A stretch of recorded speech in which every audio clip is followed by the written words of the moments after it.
গর্দান আলাদা করে দেওয়া হবে, শরীর থেকে গর্দান বিচ্ছিন্ন। এমন সময় ডাক দিয়া বলে, ওরে হুযায়ফা দেখ, এখনো সময় আছে হুযায়ফা, ঈমান সারিয়া দে রে হুযায়ফা। হুযায়ফা ডাক দিয়া কয়, আমি আমার জীবন দিতে রাজি, আল্লাহর কসম ঈমান ছাড়তে রাজি না। কোন সাহাবীদেরকে তুমি গালি দাও? তুমি জানো কাদের রক্তের বিনিময় আজকে আমরা ইসলাম পেয়েছি? এই মাইক দিয়ে আমি কথা বলতেছি, তোমরা কথা শুনতেছো, আমাদের নবীর সাহাবীদের রক্তের বিনিময়। বাদশা ডাক দিয়া বলেন, ওকে বন্দি করে দাও। বন্দি করিয়া বলেন, ওর খাবার দাবার বন্ধ করে দাও, পানি বন্ধ করে দাও। খাবার দাবার বন্ধ করে দিলে, পানি বন্ধ করে দিলে অটোমেটিক মারা যাবে। আল্লাহর বান্দার সব বন্ধ করে দাও। সমস্ত কিছু বন্ধ করে দেওয়া হলো। সমস্ত কিছু বন্ধ করে দেওয়ার পরে দেখে মারা যাবে। যারা রক্ষী ছিল ওরা গিয়া বলে, বাদশাহ লোকটা তো মারা যাইতেছে না খাইয়া খাইয়া, খাবারের ব্যবস্থা করিন বাদশাহ। বাদশাহ এবার বলে, ওর জন্য মদের ব্যবস্থা কর, ওর জন্য শুকরের গোশতের ব্যবস্থা কর। মদ পান করবে তৃষ্ণার জন্য, আর ক্ষুধার জন্য ও শুকরের গোশত খাবার হিসাবে খাবে। ওর সামনে শুকরের গোশত হাজির, শুকরের গোশত হাজির, মদ হাজির। কতদিন হয়ে গেল খাবার নাই, মারা যাইতেছে, এবার সামনে তার শুকরের গোশত, মদ হাজির। কিন্তু আল্লাহর বান্দা ওই মদ পান করি না। আল্লাহর বান্দা শুকরের গোশতটাও ধরে না। এরে নবীর আশিক উম্মতের দল এবার বাদশারে গিয়া বলল, ও বাদশাহ, সে তো শুকরের গোশত খায় না, সে তো মদ পান করে না। আল্লাহর বান্দা হুযায়ফা ডাক দিয়া বলে, এই শুকরের গোশত আমার জন্য খাওয়া বৈধ ছিল, কারণ আল্লাহ বলেন, ফামানিতুররা গায়রা বাগ ওয়ালা আদ ফালা ইসমা আলাই। নিরুপায় যদি হয়ে যাও তাহলে তুমি শুকরের গোশত খাইতে পারবা, মদ তুমি পান করতে পারবা, আর কোনো খাবার নাই। শুকর ছাড়া কোনো খাবার নাই, ওই মদ ছাড়া আর কোনো খাবার নাই। তাহলে ওই সময় খাবারগুলো তোমার বৈধ আছে। হুযায়ফা বলেন, আমার জন্য তো শুকর বৈধ ছিল, মদ আমার বৈধ ছিল, কিন্তু এরপরও আমি খাই না। কারণ যদি আমি শুকর খাইতাম, আমি যদি মদ পান করতাম, তাহলে মানুষ আমারে নিয়ে ঠাট্টা বিদ্রুপ করত। দেখছো মুসলমান নিরুপায় হইয়া না পাইরা, দেখছো তারা মদ পান কইরা ফেলল, শুকরের গোশত খায় ফেলল, অথচ শুকরের গোশত না হারাম। না, আমি জীবন দিতে রাজি, আল্লাহর কসম, আমি ঠাট্টা বিদ্রুপের পাত্র হইতে চাই না। মানুষ আমারে নিয়ে ঠাট্টা করবে, আমি এটা চাই না। এই জন্য আমি মদটাও পান করলাম না, শুকরের গোশত খাইলাম না। বাধ্য হইয়া বাদশা বলে, ওরে হালাল কিছু খাবার দে। হালাল খাবার দিয়া বাদশা বলে, ওরে কিভাবে কি করা যায়। এবার ওই জেলখানার মধ্যে এক নারীকে ঢুকাইয়া দিল। যেই নারী সুন্দরী নারী, ওই রুমের মধ্যে সুন্দরী নারী, হুযায়ফা যুবক, এক ঘরের মধ্যে হুযায়ফা ওই ঘরের মধ্যে নারীকে বলা হলো এমন ভাবে তুমি সাজসজ্জা করবা যতভাবে পারা যায় হুযায়ফা যেন তোমার প্রতি আকৃষ্ট হয়ে যায়, কারণ যদি গুনাহ করানো যায় অটোমেটিক ঈমান দুর্বল হয়ে যাবে। এরে আল্লাহর গোলাম, হুযায়ফার সামনে ওই মেয়েটা কতভাবে হাজির, এরে আল্লাহর গোলাম। কিন্তু আল্লাহর বান্দা হুযায়ফাকে কোনোভাবেই তো গলাইতে পারে না। কিছুদিন পরে যখন জেলখানার দরজা খুলে দেওয়া হলো, ওই মেয়েটা কান্না করতেছে, আমারে কার কাছে পাঠাইলা? সে তো কোনো মানুষ না, বরং সে তো আল্লাহর তৈরি ফেরেশতা। কার কাছে পাঠাইছো? কার কাছে পাঠাইছো? আমি আমার সৌন্দর্যে যতটুকু দিয়া আকর্ষণ করা যায় আমি কিছুই বাদ রাখি নাই। কিন্তু হুযায়ফা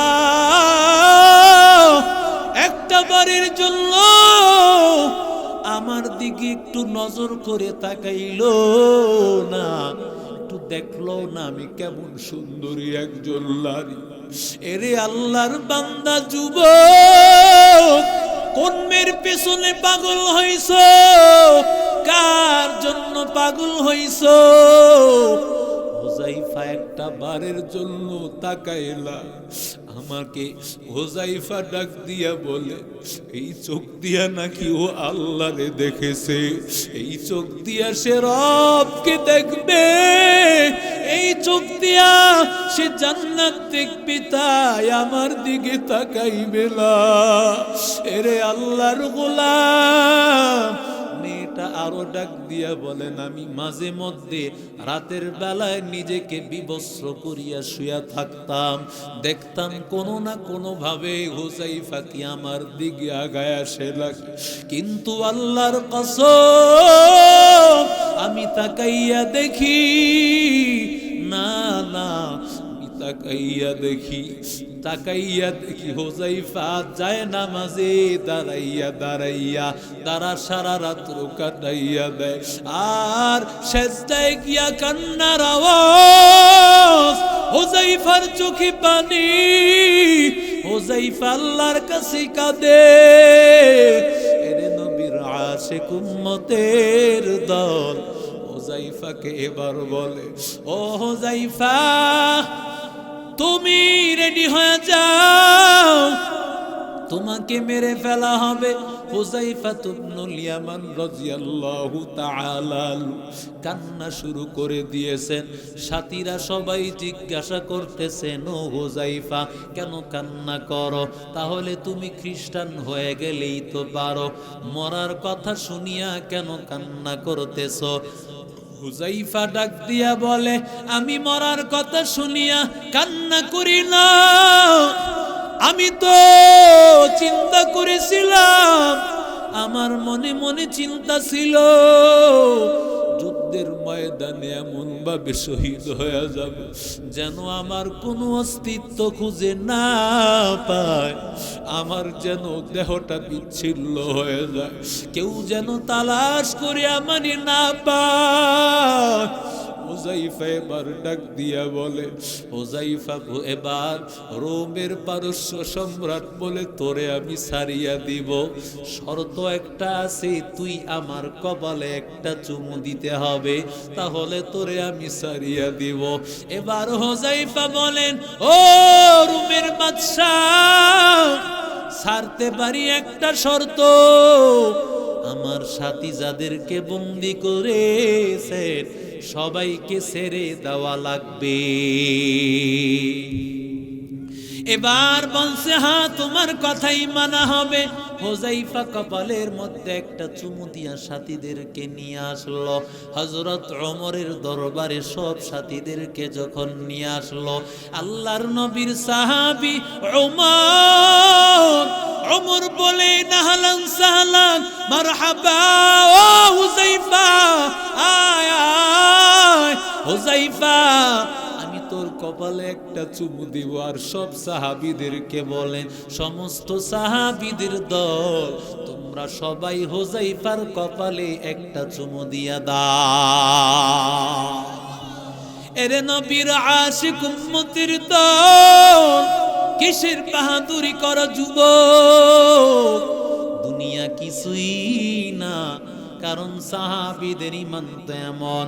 মুহাম্মাদুর রাসূলুল্লাহ ওয়াল্লাযীনা মাআহু আশিদ্দাউ আলাল কুফফার রুহামাউ বাইনাহুম তারাহুম রুকআন সুজ্জাদা ইয়াবতাগুনা ফাদলাম মিনাল্লাহি ওয়া রিদওয়ানা। সাহাবায়ে কেরামের আদর্শ হলো এমন, এরা কাফেরদের বিরুদ্ধে কঠোর, কিন্তু একজন আরেকজনের জন্য মহব্বতে নিজের জানটা পর্যন্ত বিলায় দিতে রাজি। ওদের আদর্শ এমন, ওই সাহাবায়ে কেরামের আদর্শ এমন, ওই সাহাবায়ে কেরাম এমন, তারা নামাজের মধ্যে, যারা নামাজের মধ্যে দিন রাত কাটায় দেয়, কপালের মধ্যে সিজদার চিহ্ন দেখতে পাইবা। মাসালুহুম ফিত তাওরাত ওয়া মাসালুহুম ফিল ইনজিল। আল্লাহ তাআলা বলেন, তাদের দৃষ্টান্ত তাওরাতেও আছে, ইনজিলেও আছে। এরে আল্লাহর বান্দা, সাহাবীরা কেমন হবে, তাদের আদর্শ কেমন হবে, এটা তাওরাত কিতাবের মধ্যেও আল্লাহ লিখছেন, ইনজিল কিতাবের মধ্যেও লিখেছেন। এরে আল্লাহর গোলাম, এরে নবীর আশিক উম্মতের দল, সাহাবায়ে কেরামের মাধ্যমে আল্লাহ মাঝে মধ্যে গুনাহও কটাইছেন। কথা বলেন ঠিক না বেঠিক? সাহাবায়ে কেরামেরা মাসুম না? কথা বলেন। নবীরা মাসুম, সাহাবায়ে কেরামেরা মাসুম না। সাহাবায়ে কেরামেরা হয়তো মাহফুজ না হয় মাগফুর। মাহফুজ মানে আল্লাহ হয়তো তাদেরকে গুনাহ থেকে হেফাজত রেখেছেন। আরেকটা হলো মাগফুর, না হয় গুনাহ হয়ে গেছে, সাথে সাথে তওবার মাধ্যমে আল্লাহ মাফ করে দিয়েছে। সুবহানাল্লাহ নাই? আল্লাহ নবীর সামনে জিবরিল আমিন হাজির। জিবরিল ডাক দিয়া বলে, পয়গম্বর, কিছুক্ষণ পরে আপনার দরবারে একজন সাহাবী আসবে। পয়গম্বর, একজন সাহাবী আসবে যে মারাত্মক অপরাধ করেছে আপনার কাছে, ঈমান আনার জন্য আসবে, নব মুসলিম হওয়ার জন্য আপনার কাছে হাজির হয়ে যাবে। নবী, আল্লাহর নবী রাহমাতুল লিল আলামিন বসে আছেন। এমন সময় নবীজির সাহাবী দাহিয়াতুল কলবি নবীর সামনে হাজির। আমার নবীর সামনে হাজির হওয়ার পর, ও নবী, আল্লাহ কি আমার অপরাধ মাফ করবে নাকি গো নবী? নবী ডাক দিয়া বলেন, কি অপরাধ করেছো? আল্লাহর উপর শিরিক করেছো নাকি? আমার আল্লাহ তাআলা আপন, আমার আল্লাহ তাআলা অনেক বড় রহমতওয়ালা। আমার আল্লাহর মতো রহমত আর কারো নাই, আমার আল্লাহর মতো দয়ার কারো নাই।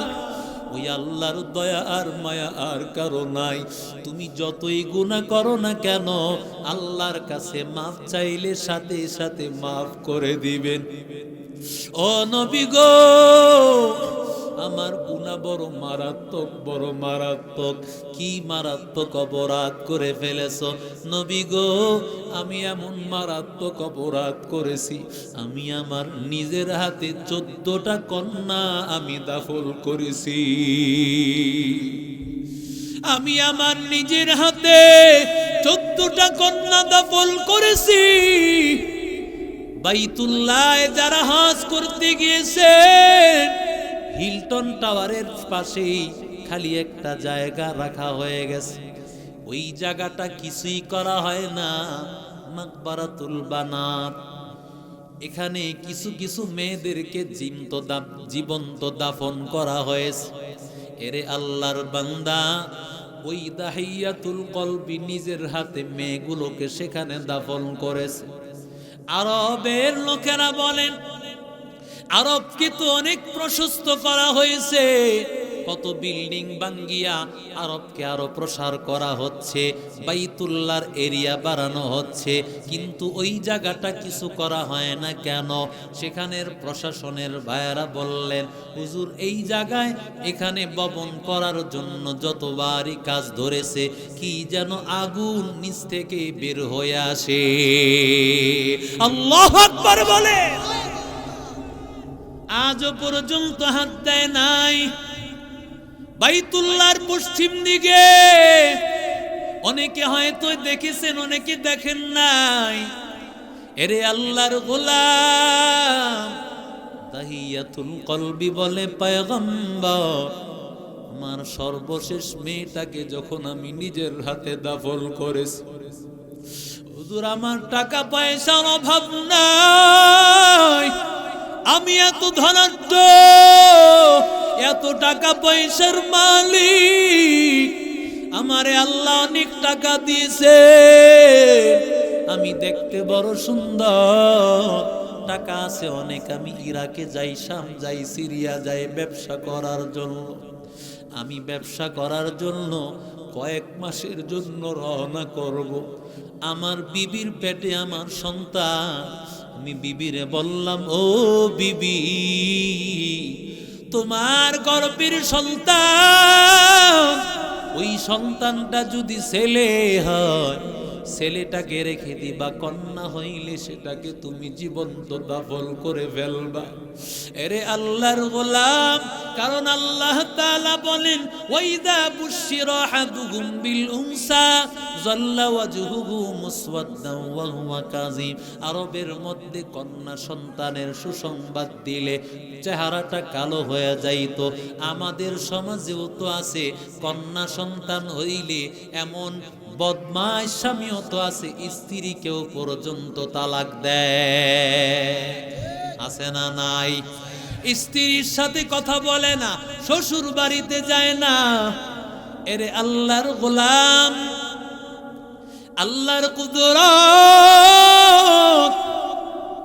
ওই মহিলার গর্ভের মধ্যে কিছুদিন পর আল্লাহ একটা কন্যা সন্তান